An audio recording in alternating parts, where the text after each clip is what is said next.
kulanti wacan oo wanaagsan dhageystayaal ku soo dhawaada barnaamijkeena toddobaadlaha ee mawduuca labaadkaasi oo ku saabsan maxaa bulshada waajib ku ah si looga hortago khatarta khawaarijta sida ciwaankeenna uu daaran yahay waxaa marag doonta ah in bulshada ay maanta joogto meel wacan marka laga hadlayo sida looga hortagi karo falalka lidiga ku ammaanka ee kooxda khawaarijta waa hawl u baahan geesinimo iyo adeeg si aad u baajiso khatarta kooxda khawaarijta waana qurxoon kolka iyaga oo aan fal sameynin laga hortago doorka u furan bulshada ayaa inay si dhow xiriir ula yeeshaan laamaha ammaanka iyo ehelkooda ku jira khawaarijta ay ka shaqeeyaan sidii ay uga soo bixi lahaayeen daba barnaamijkan maanta oo Arbaca taariikhduna ay ku beegan tahay 14 bisha May ee sanadka 2025 ayaa waxaa marti noogu ah Cabdi Guhaad Macallin Cumar oo kamid ah saraakiisha laamaha amniga degmada Baardheere iyo Cabdiraxmaan Maxamuud Cabdi oo isna kamid ah ururka dhalinyarada degmada Baardheere halka dhageystayaasha barnaamijkan fikirkooda ay nagala soo xiriiri karaan telefoonka lambarkiisu yahay eber 644 si ay fikirkooda ay uga dhiibtaan barnaamijka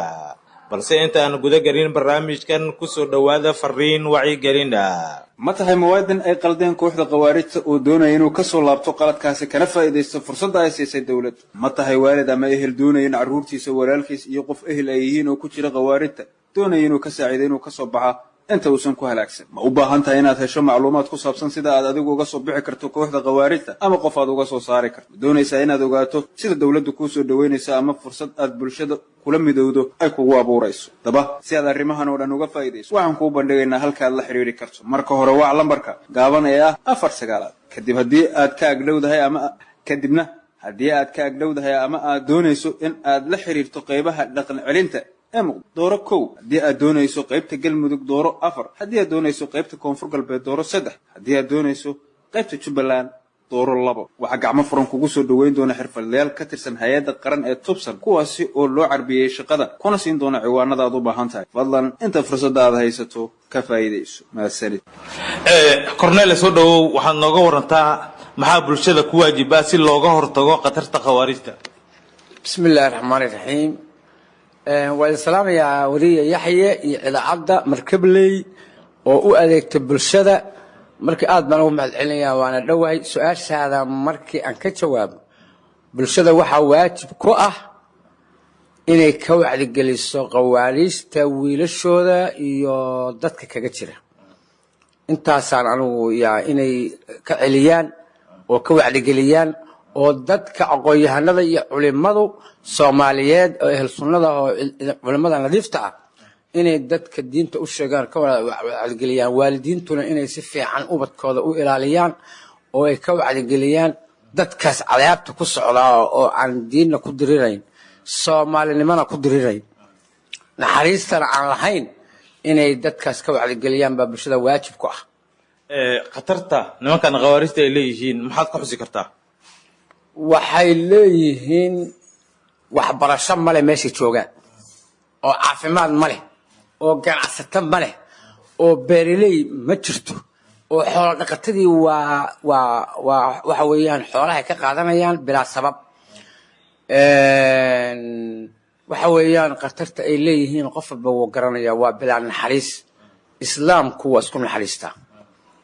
qofka islaamka ah qof islaama inuu dilo kuma fakaro marka waxa weeyaan ayaku waxay ku fakarayaan inay qofka islaama dilaan qofka aan mabda'ooda aan maartay ayidsanayn oo mabda'ooda aqoonta aan qaadanin ya waa uu cadow waa dilayaan yuhuudda ma Falastiin bay u naxaysaa waa maya noocaas oo kale waa marka waxa weeyaan hal qodob baan ku dirsan lahaa su'aashaada dawladda haddii al-shabaabka ay riixayaan oo qabyaalad iyo nin jeclaysi aysan ku jirin oo dawlad u diriraysa dalkeeda iyo dadkeeda iyo diinteeda dadku hadduu arki lahaa waa soo raaci lahaa laakiin dawladdii yaa kaylanteedii gabtay dadweynuhu waxaan aaminsanahay hadday arki lahaayeen maamul adag oo ciidamo isku duwan oo aan qabyaalad lahayn oo nin jeclaysi lahayn hadday jiri lahaayeen يا dadweynuhu waa intooda badan waa qaadan lahayaan wacdigelinta laakiin ninka wuxuu leeyahay dawlad ka cilisana ma leh ya waa baqayaan dadka baqdin baa ku jirta sidee marka baqdin loo saari karaa waxa looga saari karaa dawladda isku duuban oo cadaalad ah oo ciidamadooda dirirayaan oo meeshay qabsadaan aan al-shabaab ka kicin karin yaa dawladdu yaa dadku baqdinta looga saari karaa laakiin hadda dadkii baqdin baa ku jirta kalsooni uma qabaan dawladda dawladda kalsooni ma lahan marka dawladda dhankeeda soo hadal qaaday dawladda dagaal ayay kula jirtaa nimankan khawaarijta ah bulshada soo waajib kuma ahan ama soo logoon baahna inay qaybtooda dagaalkaas ka qaataan intay cabsan lahaayeen waa ka qaadanayaan gobollada dhexe way ka qaataan laakiin koonfur kama qaadanayaan dadku waa kala qaybsan yihiin dadka koonfur jooga dadka koonfur jooga xaqiiqada si dhab uma muuqataan baa al-shabaabka ka baqayaan waxa weeyaan laakiin gobollada dhexe Dhuusamareeb Beledweyne waxa weeyaan waad aragtaa dadka shacabka hadiriraya dadka shacabka isku abaabulin dawlad iyo maamul midna ma abaabulin dadkan shacabka oo maanta koonfur jooga cudurka oo dhan waxa weeyaan dadka shacabka waa shacabku marka haday dawlad xoog la arki lahaayeen way ka baqi lahaayeen al-shabaabka way iska celin lahaayeen laakiin leader koonfur jooga ma jiro 6 gobol wax leader ma jooga 6 gobol baan al-shabaabku ku arursan yihiin oo maatooda dhigteen marka sidee bulshada 6 gobol sheegtay loo abaabuli karaa waxa loo abaabuli karaa waa in uu yimaado xukun adag oo aan qabyaalad lahayn oo Soomaaliya oo diinta islaamka ku salaysan oo magaranaysaa xukun adag oo madax ay timaada dadka isku duwi karta oo dadka kasban karta iyo ciidamo isku duuban oo dagaalku baa leeyahay waa tab iyo tababar ma ahan xoog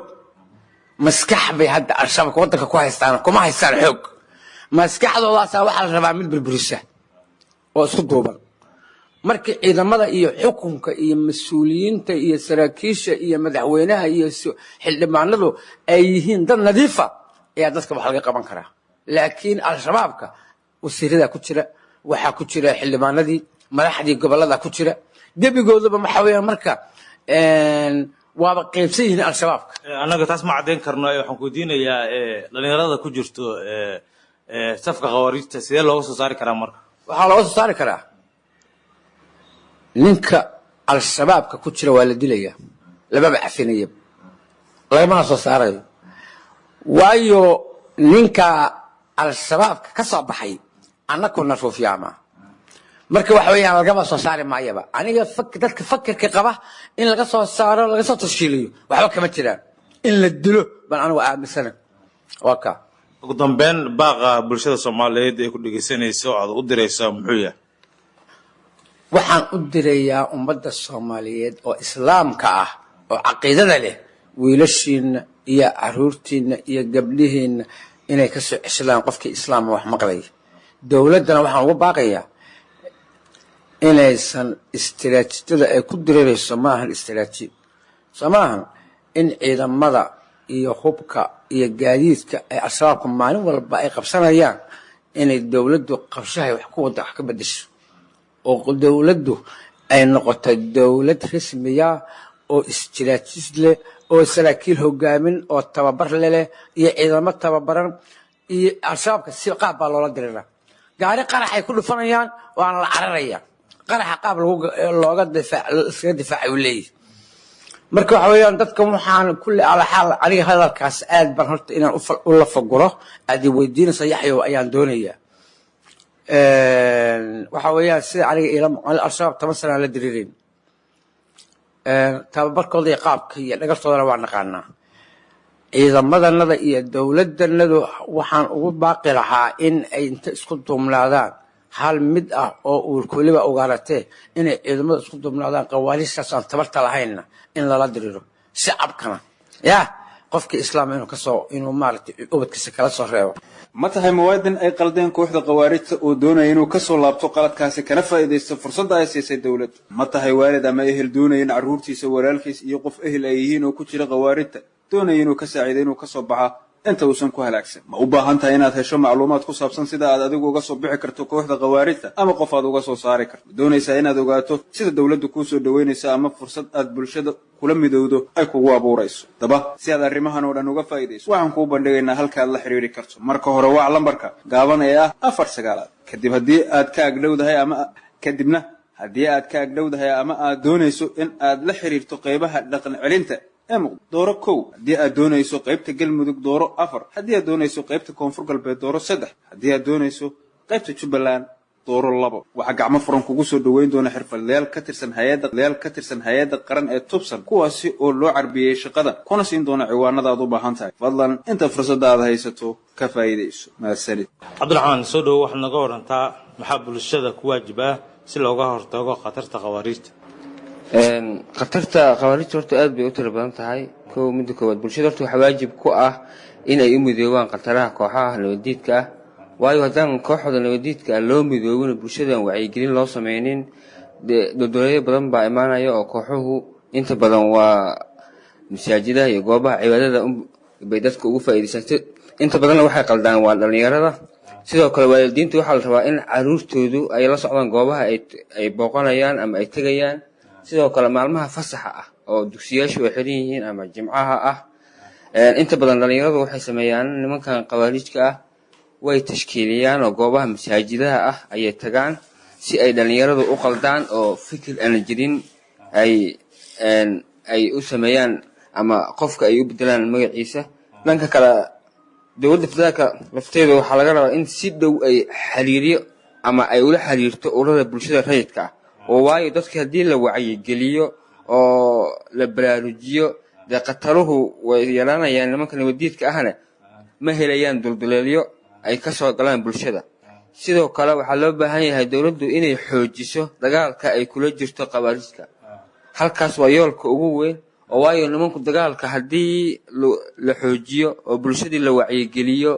oo miidiyaha la isticmaalo hadda dunidu inta badan dadku wuxuu ku xiriiraa social mediaha haddii wacyigelin iyo fariimo baraarujin ah loo sameeyo bulshadu inta badan khataruhu argixisadu waa yaraanayaan oo ma helayaan dad ay qaldaan ama dhalinyaro ay bedelaan sidoo kale dawladdu waxaa laga rabaa in warbaahinta ay xoogga saarto oo waayo warbaahintu haddii aan xoogga la saarin oo dawladdu aysan warbaahinta ay isticmaasho aysan barnaamijyo gooni ah oo maalmaha baxo aysan u samaynin aqoon-yahanadii inaan la kicinin dhalinyaradii in la kiciyo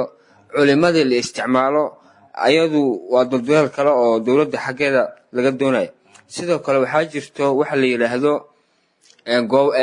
macallimiinta waayo canuga ardayga markuu yahay wuxuu wax ku bartaa waa madariso wuxuu ku bartaa waa macad wuxuu wax ku bartaa waa iskool wuxuu wax ku bartaa waa dugsi haddii marka dawladdu aysan macallimiinta aysan u sameeynin barnaamijyo wacyigelin ah seminaaro aysan u qabanin oo khataraha argagixisadu ay loogu digay macallimiinta loo sameeynin canugu dulduleelada ay kasoo gelayaan bay ka mid yihiin waana waxyaabaha inta badan ay ga faa'iideystaan waayo hadda dhalinyarada nimanka ka soo gala markaad fiirsatid inta badan waxay u badan yihiin dhalinyaro laga tashkiiliyey dugsiyo macaahid loo sameeyey masaajida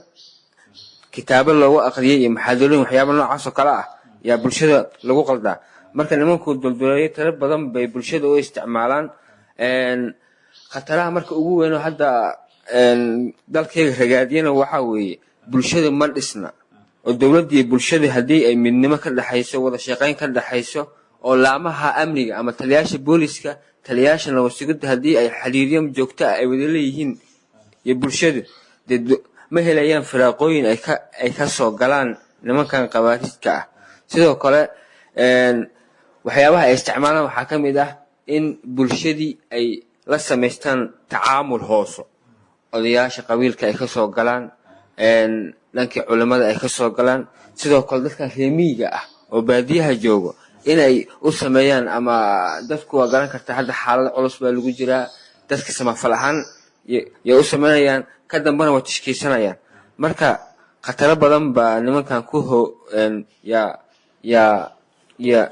yaa ku hoojirto laakiin midda ugu weyn oo hadda muhiimadda in la saaro waxaa weeye dawladda iyo bulshadu haddii ay samaystaan waxa la yidhaahdo ama dowladdu xiriir joogto ay samaystaan ma helayaan nimankan meel ay ka soo galaan ama ay ummadda ku qaldaan. waxaa soo hadal qaaday waalidiinta waana muhiim in waalidiinta waxa la adeegsanayo nimankan adeegsanayaan waa dhalinyaro waalidiinta in carruurtooda la socdaan qaab noocee ah ayaa waalidiinta naftooda lagu wacyigelin karaa in carruurtooda iyo meesha ay tagayaan lala socdo. waalidiintu wacyigelinta ugu fudud oo hadda la heli kara ama waalidka lagu wacyigelin kara waxa weeye waalidku horta in loo sheega canugan asaga inuu mas-uul ka yahay asaga uu dhalay beri ka maalin haddii nimanka uu tagana asaga qofka u horeeya loo adeegsan doono inuu yahay asagu. sidoo kale waalidku waa in uu helaa ama dowladda uu ka helaa waxa la yidhaahdo taageero ama tasjiilaad waayo iskoollo waxaa jira free ah iskoolka freega canuga haddii la siiyo macaahid baa waxaa baxdo waxa la yidhaahdo iskoolka waxaa ka baxo cashiradaas marka waa in lagu soo daraa buugaag ay jiraan argagixisada laga hortagayo oo dadka looga wacyigelin karo. marka waxaas dhihi lahaa waalidiintu waa meesha ugu fudud ee nimankan lagula dagaalami karo. waa tahay dhanka kaleeto dowladdu waxay sheegtay in dagaalka ay baahiso ma la isdhihi karaa dagaalka oo lasii wado bulshadana la kaashado meesha waa looga saari karaa khatarta aada weyn waa waxa ugu fudud dagaalka nimankan joogtada haddii dagaalka nimankan hadda lagu wado haddii la xoojiyo oo dowladdu hadda qaabka hadda ay wax ku wado dagaal maaha laakiin haddii dagaalka istiraatiijiyad loo yeelo oo qorshe loo yeelo oo bulshadii loo taga sidii loo dowladnimada macaankeeda haddii la tusi lahaa bulshadu dee ma helayaan fursad ay nimanka ay ku soo galaan. laakiin hadda waxyaabaha dhaca waxaa ka mid a magaalooyin bay dowladda qabsanaysaa way ka soo baxaysaa nimanka marka jaanis bay u tahay oo waxay bulshadii waayo kalsooni ma qabto qofka markuu uu ku yimaado wada shaqayn kuma samayn karo waayo wuxuu ka baqayaa nimanka khawaarijka Soomaa. marka waxa ugu fudud ama muhiimka ah waxa weeye dagaalka haddii dowladdu ay ka go'an tahay in ay nimanka la dirirto umaleyn maayo in ay qof dambe Soomaali ah ay shabaab helayaan ama dhalinyaro ay qaldaan inay helayaan ilaa ma aha waayo nimanku jaanisku ay haystaan waxa weeye dagaalka hadda ayagu kuma socdo. marka haddii uusan ayagu dagaalku isha ku soconin adigay ku soo wareerayaanoo waxay kula dagaalamayaan fikirkii inay baahiyaan waana kansar in lala dagaalamo shay waajib ah weeye. ma tahay muwaadin ay qaldeen kooxda khawaarijta oo doonaya inuu ka soo laabto qaladkaasi kana faa'iidaysto fursadda ay siisay dowladdu ma tahay waalid ama ehel doonaya in carruurtiisa walaalkiis iyo qof ehel ay yihiin oo ku jira khawaarijta doonaya inuu ka saaciido inuu ka soo baxa inta uusan ku halaagsan ma u baahan tahay inaad hesho macluumaad ku saabsan sida aad adigu uga soo bixi karto kooxda khawaarijta ama qof aad uga soo saari karto doonaysaa inaad ogaato sida dowladdu kuu soo dhaweynaysa ama fursad aad bulshada kula midowdo ay kugu abuurayso daba si aad arrimahan oo dhan uga faa'iidayso waxaan kuu bandhigaynaa halka aad la xiriiri karto marka hore waa lambarka gaaban ee ah 4 kadib haddii aad ka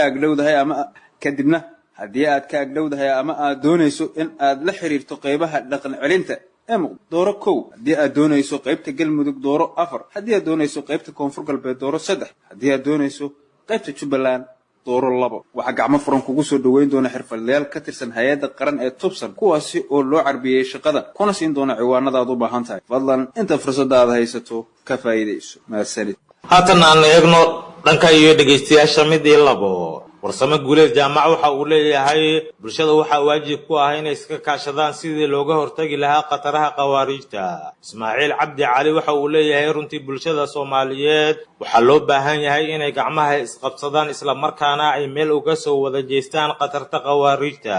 Xamdi Nuur Samatar waxa ay leedahay bulshada waxaad moodaa arrimahaasi inay ka gaabiyeen balse waxaa dantooda ku jirta inay iskaashadaan isla markaana wax kasta oo keeni kara qatar ay ka hortagaan. Qadro Mataan Faarax waxa ay leedahay runtii 12 sano dadka Soomaaliyeed dhibaato ayay ka dhargeen waxaana dhibaatada ugu badan ku haya waa kooxaha khawaarijta waxaana ugu baaqi lahaa inay meel uga soo wada jeestaan. ma tahay muwaadin ay qaldeen kooxda khawaarijta oo doonaya inuu ka soo laabto qaladkaasi kana faa'iidaysto fursadda ay siisay dowladdu ma tahay waalid ama ehel doonaya in carruurtiisa walaalkiis iyo qof ehel ay yihiin oo ku jira khawaarijta doonaya inuu ka saaciido inuu ka soo baxa inta uusan ku halaagsan ma u baahan tahay inaad hesho macluumaad ku saabsan sida aad adigu uga soo bixi karto kooxda khawaarijta ama qof aad uga soo saari karto doonaysaa inaad ogaato sida dawladdu kuu soo dhaweynaysa ama fursad aad bulshada kula midowdo ay kugu abuurayso daba si aad arrimahan oo dhan uga faa'iidayso waxaan kuu bandhigaynaa halka aad la xiriiri karto marka hore waa lambarka gaaban ee ah 49 kadib haddii aad